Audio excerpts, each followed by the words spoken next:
Welcome to the Verdin Verdict Sports Show. I'm your host, Jacob Verdin. I got my guy G-Sportz with me. G, what's good? What's happening? Feeling good, man. It's Wednesday. We got a nice SEC conference game this week. The fire or the ante, if you will, it really starts getting up. You got Tennessee and Georgia. A lot of SEC teams competing this week. G, how you feeling about the LSU game? Give me a quick preview. You nervous? You excited? You think it'll be a top game? How you feeling? I do think it's gonna be a good game. I don't know if the or 9.5 point spread that Vegas gave LSU is worthy, especially with how they played against Louisiana Tech. But I do think LSU wins this game if they don't let DJ Lagway go crazy, and they gotta know that Florida gonna come in there playing some inspired football after losing to South Florida last week. And after becoming unranked too. That's been a big talk of college football. The AP poll, whether or not they should be ranked. So one lady ranked them above USF, and boys, you've been catching some flack. Gee, I ain't gonna lie to you, but let's talk about recent news, recent rumblings with LSU. Sadir Mitchell, defensive tackle transfer from Texas, is no longer with the team. He came in with Bo Davis.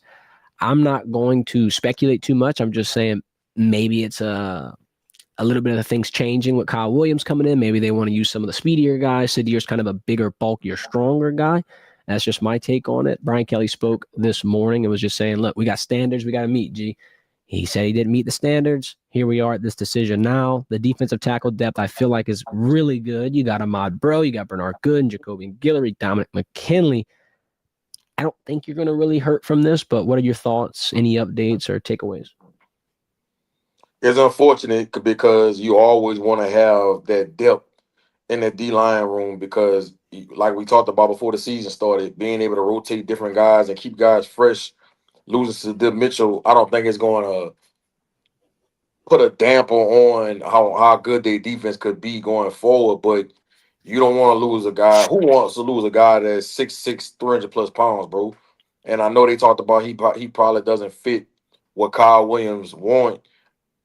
When you talk about the D tackles, he wants guys that are twitchy and explosive, and that's not really Sadil Mitchell's game. But I can promise you, you could always use a 6'6", 300+ pound D tackle, especially when you talk about the SEC and when you get in the goal line situations and short yardage. So obviously, for BK to make a statement that he made saying that he doesn't meet the standard, he had to be doing something cancerous in the building, doing something that was probably detrimental to the team, and just not fitting into the culture and what they try to what they have created since BK's been there. And I think that's what led to the departure because you rarely see guys leave the program 2 games in. He Yeah. must have really been doing some things in that building, or must have said some things to somebody in that on that coaching staff or on the personnel side. I don't know. I'm speculating right now for BK and him to part ways this early on. I agree. And then, I mean, we were looking at him through spring. I mean, he had a decent spring ball. Like, I'm not gonna lie, he had a little bit of an injury, but he was able to come back from it.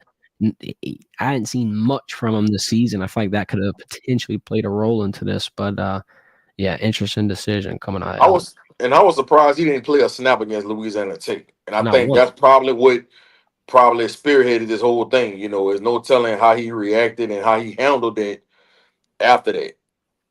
No, I agree. Yeah, it's it's tough in the SEC waiting your turn sometimes. I ain't lying to you. Brian Kelly, though, he touched on another one of the 1-0 mindset pieces, saying 1-0 this week, mindset focus, the same exact thing. It'd be nice to go 1-0 this week, but they got a little bit of a roadblock, G. One that I'm worried about, Mr. Braylon Moore. The SEC injury report will come out tonight. Brian Kelly said he will be listed as probable. He practiced yesterday. He will practice today. Um, I think he's really one of your biggest pieces that you're looking at, not only because of the pass protection or developing the run game, but I mean, I just feel like this offense needs to get that continuity because Brian Kelly was talking about the fact that, look, we lost a lot of offensive linemen.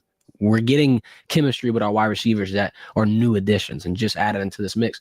The offense has to find their identity, find their groove, and I feel like it'd be tough to do that if you don't have your center in one of your toughest games. I mean, is it the end of the world?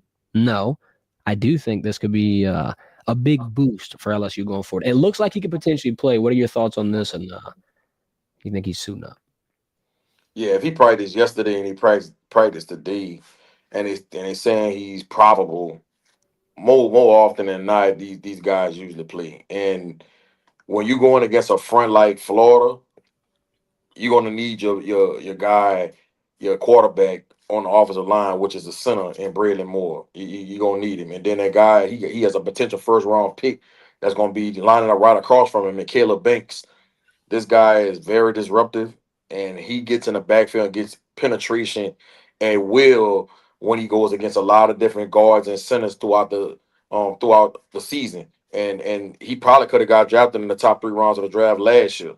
So having Braylon Moore on Saturday is going to be a big help because when DJ Chester got in the game last Saturday, uh, the D tackles for Louisiana Tech gave him some fits on some plays. When you go back and look at some of the film, he was getting pushed into the backfield and Yeah, things like that. And so, if that happened to DJ Chester against Louisiana Tech, I can only imagine what would happen him going lining up against Caleb Banks.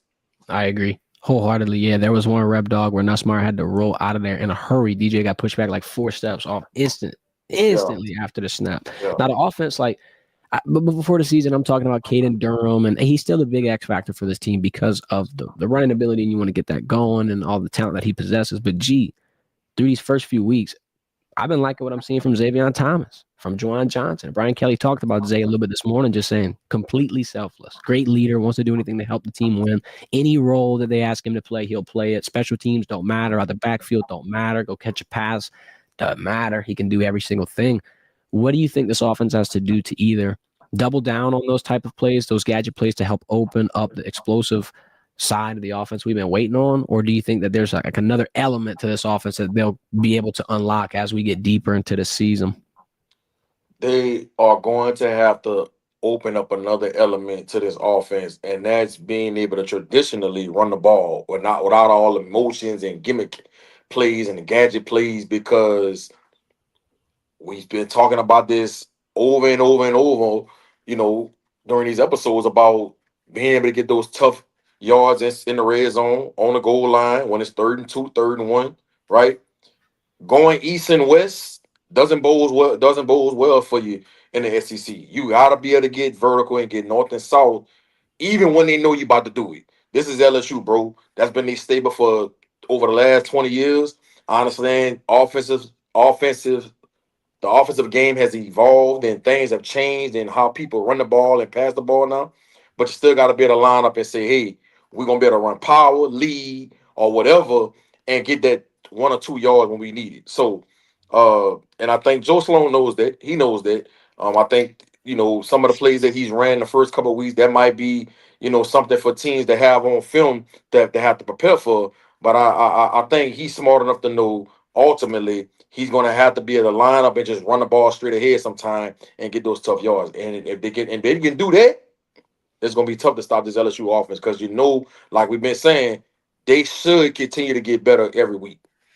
It's interesting because people are giving scrutiny on both sides for both teams, whether it be Billy Napier and his play calling, Joe Sloan and his play calling. Both offenses in this game, I feel like, are going to be under the microscope. Like this could be another one of those. I said it on Monday, but another one of those tit for tat, low scoring, tug of war, defense wins you the game in the end type matchups. I mean, that's SEC ball, but I think the defense and Blake Baker might be able to hang their hat on another good victory here this weekend. That's what I'm riding for. That's what I'm hoping for. I think that's it's gonna be one of my keys here. We'll get to in a minute. Before we switch out, give our full LSU versus Florida prediction. I want to pick your brain about this take from Ryan Day, defending national champion, beat Texas in week 1. He's beating his chest a little bit, got a little bit of proudness going about him. He don't support the one transfer portal window that the NCAA Oversight Committee just approved. Said he doesn't want the window at the same time as a national championship because it would be July 2nd to 11th, yada, yada, right in that same window. Kirby Smart kind of sounded off on it. He said, there's only going to be a few teams that deal with it. I agree with him, G. And then to double down on that take, it's the best of the college football teams. If you were in the national championship, dog, I don't think you really struggling that hard in terms of being able to build a program. Yeah, sure, you're going to have a mass exodus because all the NFL signees, draftees, yada, yada. Most national championship teams have a lot of seniors on there. So you're going to have some turnaround. But I just feel like it's interesting because they always are disagreeing about something. If it's the playoff selection process, they're disagreeing about that. The strength of schedule, they're disagreeing about how many conference games are going on. If there's going to be automatic qualifiers, and then now they're disagreeing about the transfer portal window. G, how do you think you solve this, and what side of the fence are you planting your stake on? I love having a one-time transfer portal window. I like it, bro. Yeah, I understand if you're in the national championship, what it gives you 48 hours to get somebody out the portal if you're in the national championship. Pretty much. Bro, let's be honest right now. And I know that a lot of people probably don't want to admit this and really put this on the forefront. We all know they got a lot of tampering going on before the national championship. Let's stop it. Ryan D, come on now. We know you got a third party or somebody that's in contact with some of these guys at other schools trying to figure out do they want to come to play the shoe. We know that, right? So I don't even know why you got on the podium and said something like that.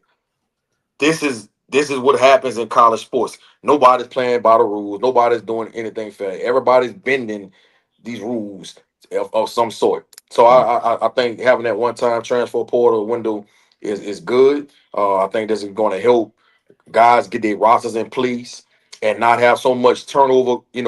When the spring comes and have a situation like we did with Josh Heupel and Nico, Mm-hmm. right? And now you're going into the season. Now you got 2 months to prepare for week one with a quarterback that was supposed to be second string. Like, come on, man. Yeah. That, This that, this that, that one, puts you at a disadvantage. So I like it. this is structure, and Yeah, that's I what you like. need. This Yeah, I like should be the better. transfer portal window, the one time transfer portal window. I like it. I just always find it interesting. Like the Big Ten, the SEC, whatever the SEC says, the Big Ten gonna go against it. Whatever the Big Ten says, seem like the SEC gonna go against it. I mean, they the tough conference, they the top two, but they got a lot of unnecessary beef going on. Come on, man, can't we all just get along, bro? Everybody, let's just let's just lock it up, Big Ten. All right, pick time. Come on, let's get the fans what they want. G. Put on the Nostradamus cap. Let's go. We got score prediction, 3 keys, full picks, full predictions. LSU versus Florida. Let's take it off. All right, this your first SEC game, G. I'm gonna go out on a limb. I'm just gonna say this is not your toughest SEC game. Is it a tough game? Yes. Is Florida a great team? Yes.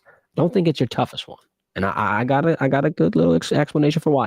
I think your Oklahoma game will potentially be tougher end of the year. You might not be in the right place. You're gonna be in one or two spots, G. You're either gonna have a playoff spot in the bag and you're gonna have to successfully claim it, like 2 years ago when they played A&M on the road, they weren't able to do, or you're gonna be fighting for one, clawing for one, and then it'll be all eggs in the basket in that game. I feel a little bit worried. Oklahoma's probably the most complete team that you got left in SEC play. Ole Miss is a little bit of a sleeper. Yeah, South Carolina's in there too. Florida's good. I don't think it's the toughest game yet, though. I just wanted to preface that with just saying, if you win this game, I'm not exactly sold on you being a top SEC team. And then by that same token, if you lose this game, you do have another opportunity to be able to prove against a top SEC prospect. You got a lot of games left. Here's another interesting narrative to this game. Jack Pyburn, Jakeem Jackson playing their old team. Billy Napier talked about it a little bit this morning. He didn't say too much. He was just saying you do get a little bit of advantages. You don't get a bunch of info in terms of scheme. You get more information on personnel. Last year's game plan now, of course, obviously gets thrown out. I don't think it'll be a big narrative. I haven't seen Jakeem play that much. Jack obviously has been playing. He's a big piece to it all. You think that that's in the back of his mind? Like Jack Pyburn's like, all right, cool, bet y'all don't want to keep me. I'm gonna make sure y'all know what y'all missed out on. Do you think that that's gonna be something a little rumbling, or it ain't nothing to put stock in? Nah, you this is uh I think Pyburn was what 21 years old, something like that. Jakeem, I think he's 20. These guys are still kids in my mind. They definitely gonna take this game personal.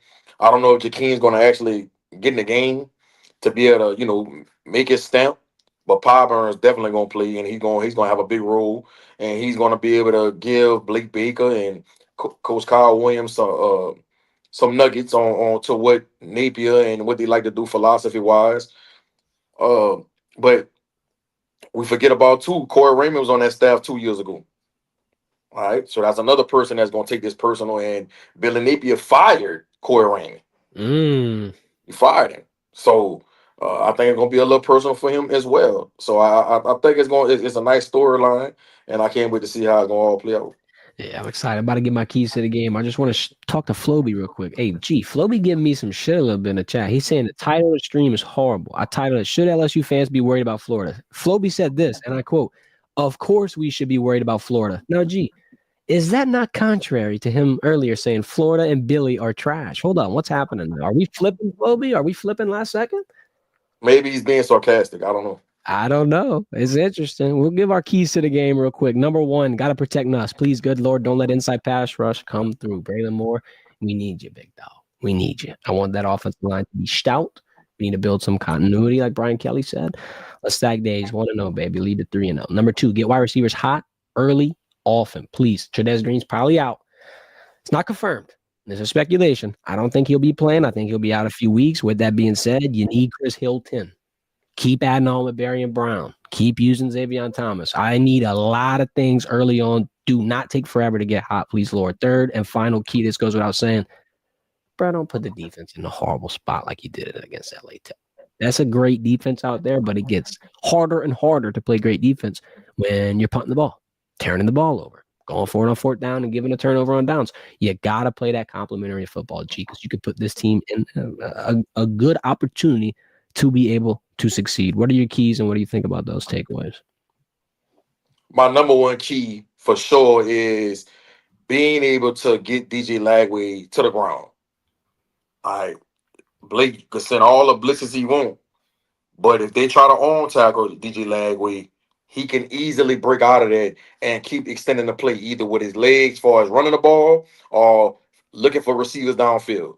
So I think that's one of the number one keys going into this game, bro. They got to get Lagway down to the ground. And even when they do quarterback design runs, bro, they got to put a hat on him. They got to rally. They have to make sure they wrap this boy up with both of their arms. They got to do it, bro. This guy is 6'3", 6'4", 230 pounds, and he yoked. He yoked, bro. So if they could do that, I think they'll be all right. My second key would be for Nussmeier to have 0 turnovers. All right. You don't want to give Florida any type of confidence, any type of momentum to be able to get this thing spearheaded into the right direction, right? The turnover against Louisiana Tech on the first drive of the game, I think Nuss reverted back to his old ways of last season. You know, that's something he had to show. He got to show some growth. And in a game like this against Florida, you don't want to give these guys extra opportunities. You just don't want to do it. So I want to see Nuss have a zero turnover game. That'll be my second key. My third key would be I have to see the running game get at least 150 yards plus in this game.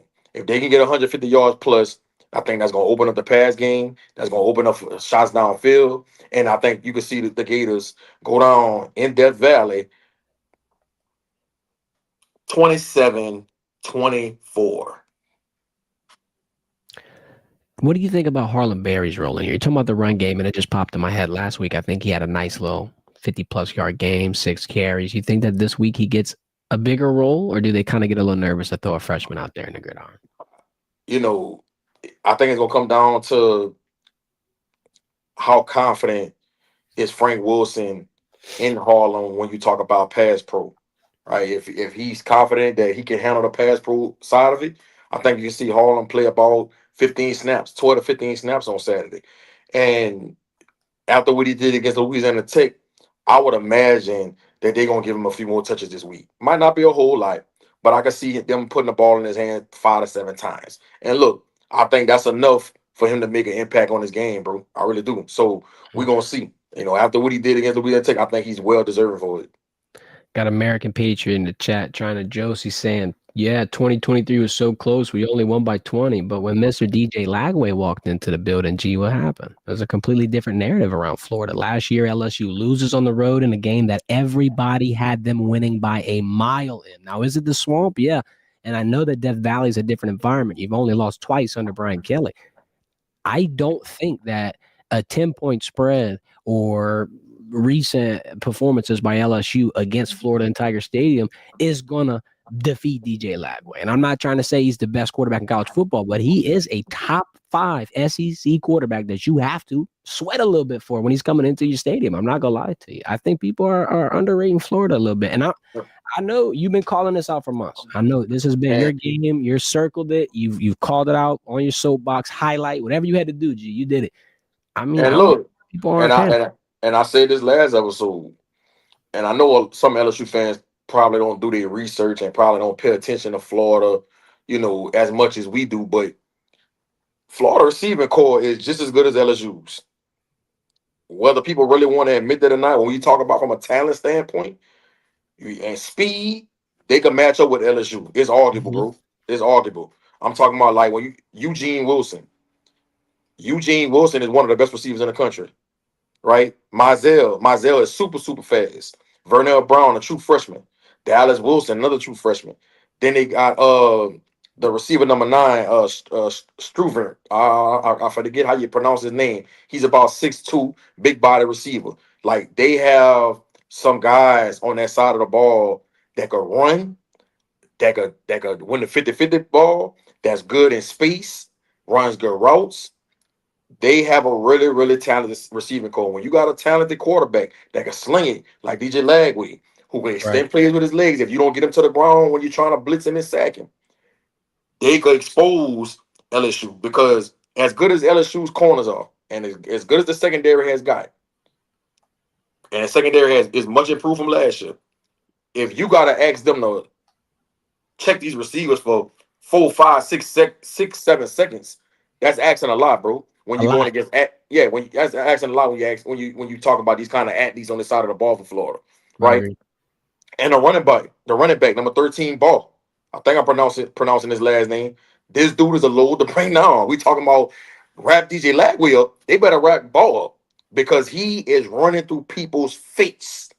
I'm telling you, he's about 220 pounds, 215 pounds, and he's running behind his pads, and he putting that in your face. He putting that shoulder in your face all day, and he falling forward, right? So I think the key for Florida, if they do want to have success against LSU, is the play calling. I heard somebody ask Billy Napier in his press conference yesterday, "Will you continue calling the plays?" And he said it confidently, "Yes, I do." So look, if Nate could dial up the right type of game plan, I can see Florida having some success on Saturday. If he cannot show no if he can't show any improvement from his play calling, especially with what he showed against South Florida, it's gonna be tough, and Blake Baker gonna get the best of him. No, I agree because DJ Lagway, I responded to a couple comments in the chat. Everybody saying, I even got one of them. Is Jacob turning into G? Well, DJ Lagway glazed it, bro. All right, if you ranking, he said, I know you didn't say the top 5 quarterback G in the SEC. If you count them out, Man, if you don't think DJ Lagway a top 5 quarterback in the SEC, you uh, tripping. Like, listen, you got Garrett Nussmeier, yes. Lenore Sellers, DJ Lagway, Arch Manning, and then John I don't Matisse. listen. I don't After even that, think. Look. I'm gonna take it a step further. DJ Lagway is better than Lenore Sellers. When you talk about the overall makeup of a quarterback, he is better than Lenore Sellers. And Period. even if you don't agree, like that's just hard. You could literally you got 5 names I just rattled off. I don't know who else you throwing in that mix, G. Marcel Reed, Taylon Green, Austin Simmons, Ty Simpson. They're not top 5. Not in my head. I don't think. I mean, I could be wrong. My take is that's a top 5 quarterback walking into Tiger Stadium. I'm not saying that he gonna go crazy 400, 500 yards. It's gonna be a matchup that you're gonna have to He circle is and the defense is to gonna me. have to win. DJ Lagway the second best quarterback in the SEC. And you're not the only one out here saying that. They got a lot of people giving DJ Lagway some stock because look, he got the arm talent. And with what you seen last year, we were talking about the Florida Georgia game, dog. If you give him another 30 minutes, I think Georgia gets another loss that season. Now, you got to produce. He hasn't had the craziest statistics, and a lot of people are reading statistics, and a lot of people are like, "Oh, well, where's this been?" Because the Long Island 3-touchdown game, no one's gonna give him credit for that. Yeah, no, Last no, week, no, not everybody's good. gonna be riding because of the USF loss. I don't know. I'm not putting it all on him. I Nate think you have an Nate got to opportunity to put be able to him in prove position to be everybody wrong. successful. Napier got to put him in position to be successful, man. If Nate call a game the right way, I'm telling y'all. And look, I'm not. It sounds like I want LSU to lose or I want Florida to go down in Death Valley and just throw for 400 some yards. That's not what I'm saying. I'm just saying what my eyes show me and what my eyes tell me watching this guy. If Napier calls a good game and he calls it the right way and put DJ Lagway in his strong suit, it's gonna be tough for Blake to stop this boy possession after possession. I'm just telling y'all because he's that good in my mind. Yeah, it's going to be an interesting matchup because we were going into the Clemson game. My biggest takeaway was Cade Klubnik, that offense, and having to get him off his spot. They were able to do it. Harold Perkins had a great game. Whit Weeks had a great game. This is another one of those situations where the defense will be under the microscope. Now, yeah, they had 2 great weeks, and yeah, Blake Baker's got a lot of confidence, but you have to do it again. The lights are going to be bright. This is the week I think you find out a lot about LSU. Are they really a top 5 team? Are they going to be able to make a deep run in the playoffs? You're going to find out a lot. Vegas is obviously glazing them. They got a -10 spread. I'm not liking it. I'll take LSU money line at 300 all day and tomorrow.